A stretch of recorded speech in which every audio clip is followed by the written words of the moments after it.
Olá, irmãos e irmãs da igreja plantada por Deus no Lins e Vasconcelos. Que a bênção do Senhor seja sobre vocês, graça e paz para cada um de vocês. E vamos agora compartilhar o estudo da semana. O pastor Alexandre me convidou e me colocou esse desafio pela frente. É um desafio a gente servindo a vocês, mas tentando, buscando nos colocar nas mãos do Senhor, para sermos instrumento, para que Deus fale através de nós. Não nós, homens, a carne, mas o Espírito Santo de Deus em nós, para abençoar você quando assistir esse vídeo e, por extensão, quando as células estiverem reunidas, o corpo de Cristo, que haja a bênção poderosa do Senhor. Amém? Seja assim o desejo do nosso coração. Queridos, eu vou, assim, a título de uma breve, muito enxuta revisão, né? Nem seria uma revisão, porque é só a ideia-chave de cada estudo. O que nós tivemos, por enquanto, nesse mês de junho, que está perto do seu fim, e esse é o último estudo de junho. O primeiro estudo foi conduzido pelo pastor Alexandre, ele mesmo fez. O título é Poder para Perdoar Pecados. Os irmãos devem lembrar, é aquela experiência que ele estava numa casa fazendo o seu trabalho ministerial, pregando, e chegam 4 pessoas carregando um paralítico numa maca, não tem como entrar naquele ambiente, muita gente lotando a casa, e em volta, janela, porta, não tinha como acessar. Tiveram a ideia, subiram ao telhado, tiraram as telhas, onde Jesus estava, verificaram aqui, ou onde ele estava aqui embaixo, tiraram as telhas e desceram com cordas. E Jesus falou primeiro que os pecados deles estariam perdoados, a autoridade dele.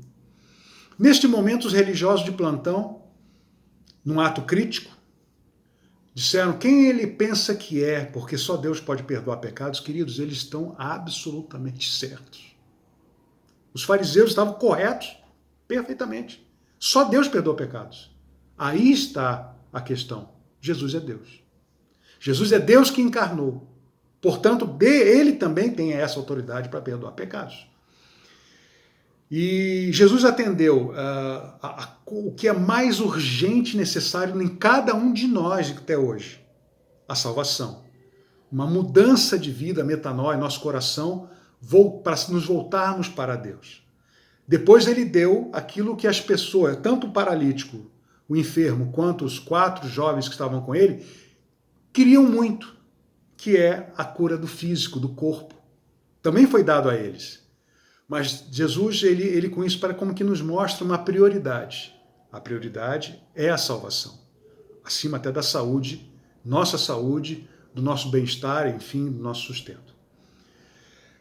O segundo estudo, conduzido pela pastora Damares, foi Acredite, Jesus escolheu você.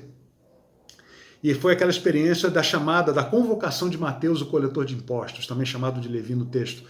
E Mateus atendeu de imediato a chamada de Jesus. O interessante nesse estudo é que não só Mateus era alguém muito mal visto pela sociedade, os irmãos devem estar lembrados do que foi explicado, muito bem explicado, sobre essa questão de ser um cobrador de impostos. É como se fosse mais ou menos um funcionário público de hoje, imagina, um publicano. Mas colhendo impostos para quem? Para uma liderança que não era da descendência de Davi, não foi escolhido por Deus, que era Herodes, e o melhor do imposto indo parar em Roma para fazer a riqueza e o conforto e as demandas do Estado romano. Então o publicano era alguém que era mal visto porque era como um traidor.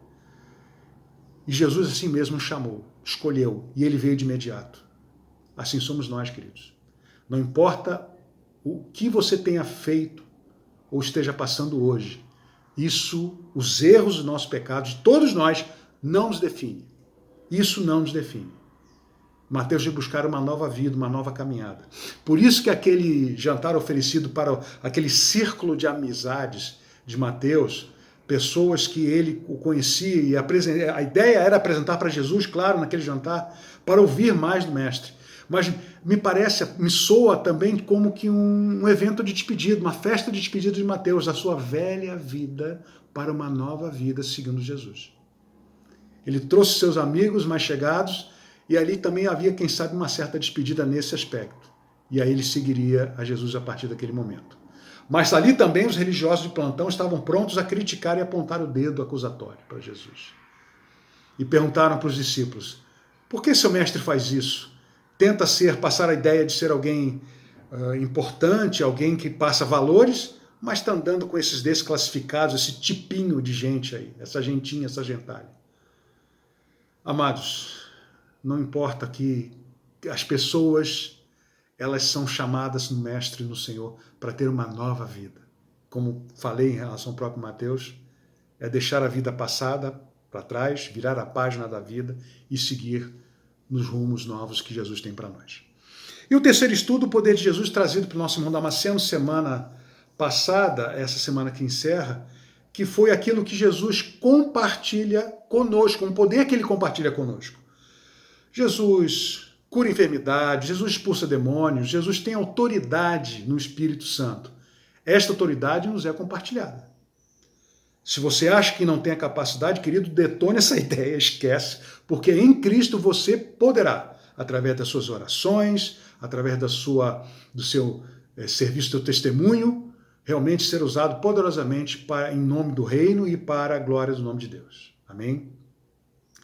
Queridos, o nosso estudo dessa semana que vamos começar agora, a última de junho, o título é A Vida de Oração de Jesus.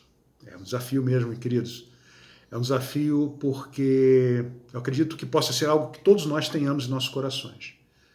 Numa autocrítica, numa análise própria, eu acredito que a maioria de nós, a esmagadora maioria, vai chegar à conclusão que não tem uma vida densa de oração.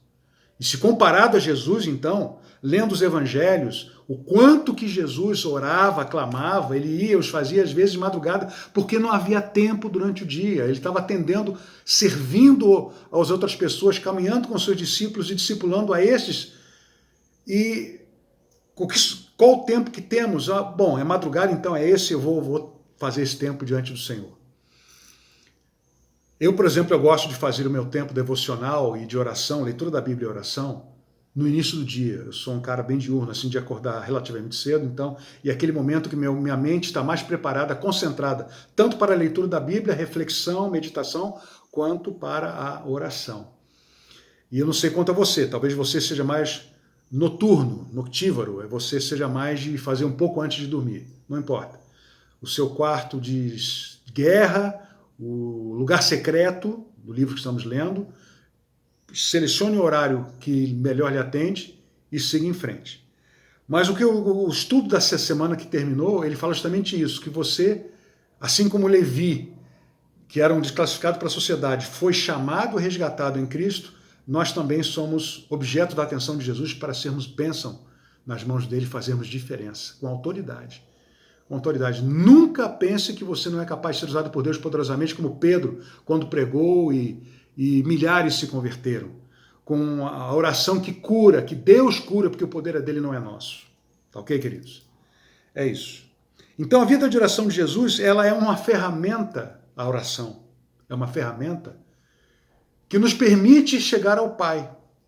E para discernirmos a vontade do Pai para nós. Eu vou compartilhar com vocês um testemunho meu, algo que eu vivi, que foi uma bênção para mim, porque Deus assim operou. Ele usou uma pessoa que nem cristão era. Um amigo meu do trabalho, não era cristão, era de outra religião, de outra linha filosófica, como você queira chamar. Estávamos conversando e ele saiu com essa, de repente, assim, de chofre. Se Jesus, que era Jesus, orava, ainda mais, o que diria de nós? Quando ele, que eu sabia, eu conhecia, que não era cristão, falou isso, caramba, ele tem a percepção. E o que nós cristãos temos a falar sobre isso? É verdade, amados. Se Jesus, que é Deus que vem à Terra, encarna como homem para nos trazer a salvação, mas enquanto homem caminhando conosco nesse mundo, o homem Jesus, 100% humano, precisava orar, clamar, precisava estar na presença de Deus para discernir a vontade dele, as orientações, e ser fiel, cumpridor e obediente ao Pai, que dirá cada um de nós. Eu vou ler os dois textos, tá? Os dois textos do estudo, que é Marcos 1, 35, 39 e Mateus 6, de 6 a 13, se você quiser, melhor, de 6 a 10, perdão. Vou explicar por que é 13. Você pode dar um pause agora e abrir a Bíblia nos dois textos, marcar direitinho, que depois a gente vai bater e você nos acompanha na leitura. Tá? O Mateus 6, de 6 a 10, como ele corta a oração do Pai Nosso no meio, eu vou ler até o 13 para completar a oração do Pai Nosso, só por isso, tá bom? Mas aí realmente a previsão é até o 10. Vamos, porque trata do reino. Vamos ler então Marcos 1, 35 a 39. Os irmãos podem então pausar e depois retomem para acompanharmos juntos na leitura. Tendo-se levantado alta madrugada, saiu, foi para um lugar deserto e ali orava. Procuravam-no diligentemente Simão, que é Pedro, e os que com eles estavam. Tendo-o encontrado, lhe disseram, todos te buscam. Jesus, porém, lhes disse, vamos a outros lugares, às povoações vizinhas, a fim de que eu pregue também ali, pois para isso é que eu vim. Então foi por toda a Galiléia, pregando nas sinagogas deles e expelindo demônios. Amém? E o texto de Mateus 6, de 6 a 10, que eu vou estender até o 13, diz, tu, porém, quando orares, entra no teu quarto e, fechada a porta, orarás a teu pai, que está em secreto. E teu pai, que vê em secreto, te recompensará. E orando, não useis de vãs repetições como os gentios, porque presume que pelo seu muito falar serão ouvidos. Não vos assemelheis, pois, a eles, porque Deus, o vosso Pai, sabe o que tendes necessidade antes de lhe pedires. É óbvio, né? Só com um corte rápido. Se Deus é onisciente, Ele sabe, antes da gente abrir a boca em oração, Ele sabe o que a gente precisa de fato e real, e sabe até o que a gente vai pedir na oração que iremos fazer. Versículo 9. Portanto, vós orareis assim, Pai nosso que estás nos céus, santificado seja o teu nome, venha o teu reino, faça-se a tua vontade, assim na terra como no céu. Versículo 10 foi esse, vamos seguir até o 13. O pão nosso de cada dia dá-nos hoje, e perdoa-nos as nossas dívidas, assim como nós temos perdoado aos nossos devedores. E não nos deixeis cair em tentação, mas livra-nos do mal, pois teu é o reino, o poder e a glória para sempre. Amém. Oração modelo, ensinada por Jesus, que é universal. Essa oração aí, até fora do cristianismo, ela é conhecida, em alguns casos citada também. Queridos, Marcos 1, ele demonstra o quanto que para Jesus era fundamental saber a vontade do Pai. Até lembrando, reforçando, a Bíblia, se você pegar uma chave bíblica, né, porque pelas palavras você identifica os textos, eu tive a curiosidade, a demanda de fazer isso uma vez, eu procurei a palavra Pai no Velho Testamento. Que eu me lembre, umas 2 ou 3 oportunidades que Deus é chamado de Pai no Velho Testamento. Quando ele realmente é apresentado como Pai, é Jesus quem o faz, no Novo Testamento. Nos Evangelhos, ele apresenta Jeová, nosso Deus, como Pai. E Jesus é um exemplo para a gente de como é fundamental e essencial discernirmos a vontade do Pai para nós, para nossas vidas. Algumas vezes a gente inverte e põe a carroça de fato na frente dos bois.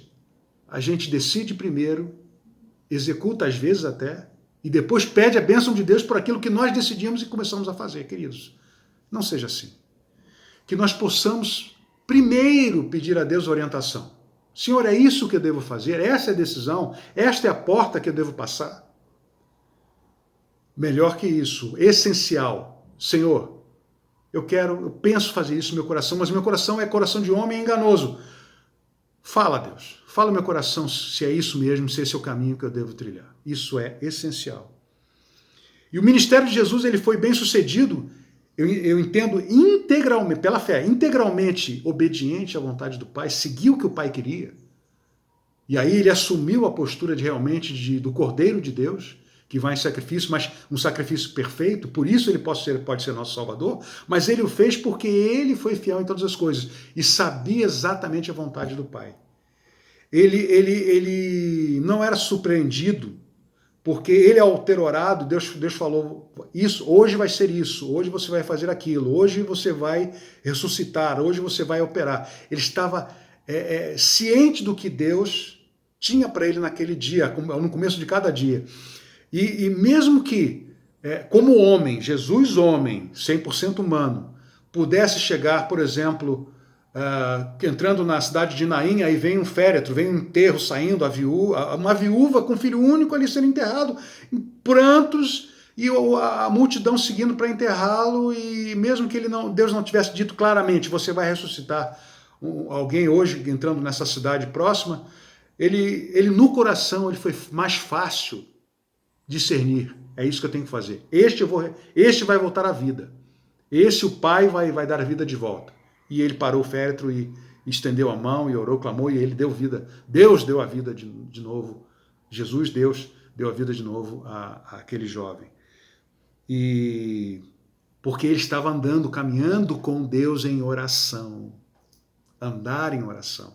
Não é só ter também um momento devocional, aquele inicial no meu caso, que eu falei, cedo acordando e lendo a Bíblia e meditando, refletindo, orando e ouvindo a voz de Deus. É sair dali e continuar. Continuar ligado, porque surgirão oportunidades que necessariamente Deus não vai te falar nesse momento do devocional do quarto secreto. Mas você estando ligado, você sabe, essa é a oportunidade. É a oportunidade do testemunho, é a oportunidade de orar por essa pessoa.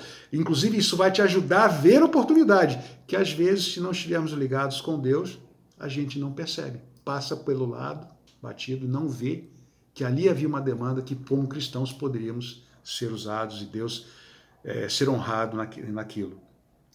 Então, queridos, 2 ideias eu deixo para vocês. Sonde o Pai antes de decidir. E dialogue com o Pai para conhecê-lo. Oração é diálogo, é falar com o Pai, falar com Ele e espere para ouvir o retorno. Fale e ouça, é um diálogo com o Pai. O segundo texto, que é o de Mateus, a oração do Pai Nosso, ela no versículo 10 encerra porque fala do reino. É a prioridade, ter o reino de Deus em primeiro lugar. É um incentivo que eu deixo com os irmãos para que o foco da sua vida seja o reino, queridos. E se colocando nas mãos de Deus para que esse reino seja expandido ao nosso redor. Nossas famílias, nosso núcleo familiar, a parentela, os vizinhos, os amigos de colegas de trabalho ou de estudo. Na igreja, não só na igreja.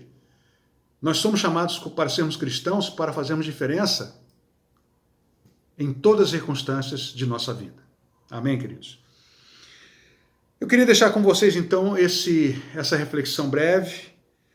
As células agora, esse é o material que a gente tem para começar a trabalhar. É claro que cada célula, em sua reunião, o Espírito Santo, que deve dirigir a reunião, vai conduzir conforme a sua vontade. Aquele que se coloca para trazer o estudo, a devocional ali, vai ser usado, vai ser instrumento nas mãos de Deus. Mas que as células orem, vocês orem desde já, líderes principalmente, para que a vida de oração passe a ser uma realidade para todos nós no Líderes Vasconcelos. Uma vida de oração.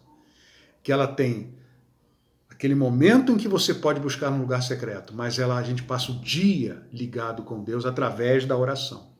Amém, queridos? Deus abençoe. Eu vou orar por vocês agora para fechar esse estudo. Senhor, abençoa teus filhos e filhas, como nós oramos antes, nos colocamos para que essa palavra venha alcançar os corações. Trazendo novidades, Senhor, trazendo bênçãos para cada um dos teus servos, Senhor. E que as células, Senhor, ao longo da semana, sejam espaços em que o Espírito Santo reine tremendamente, oriente, fale profundamente, trazendo dons, trazendo milagres e maravilhas. É o que eu peço a Ti, Senhor, para Teu povo, Senhor, o corpo de Cristo que se reúne no Líderes Vasconcelos, para a glória do Teu nome que Te peço, em nome de Jesus. Amém. Graças, Pai, queridos, Deus abençoe poderosamente cada um de vocês. Amém.